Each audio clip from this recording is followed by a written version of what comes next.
dadhabii malee takka gora bakkire ofiinu beekteen galtu loowwan fuutee galtire namni harree kurkursu mee akkamiin imala kan farda utaalchisu fardi siidaa dabalee diina keenyaan hin mallee isa yaabbachuu beeku isa utaalchisuu beeku oromtichaani malee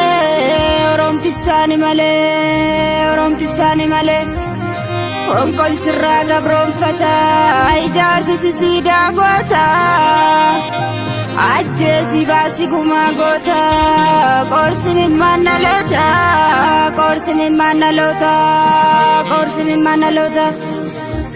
jaalleewwan meeqa dhabne qaqqaalii meeqa dhabne waysii jecha finfinne Usmaayoo fi Yoosefi daadhiidhaa fi eebbisa karoo sabaatu jaamee wayyoo Hacaaluu Hundeessaa karoo saba jamsanii wayyoo Hacee Hundeessaa Taaddasaa Dhaabaatii fi Jaallee Nuurasaa Girmaa jabaatu biyyaaf dhalchee sababiif laate ilmaa jabaatu biyyaaf dhalchee sabasaaf laate ilmaa bara dhufaa fi darbaa kanuun keenyaaf nu nyaartu maxxantee dhiiga tuutti yeroo ofitti rarraati silmiin barmuchaan taatu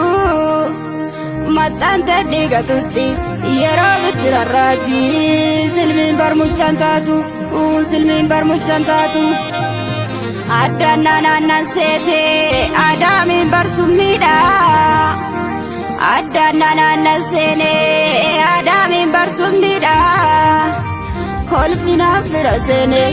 seeseegnaan fira seenee gantuu ilkaan adiidha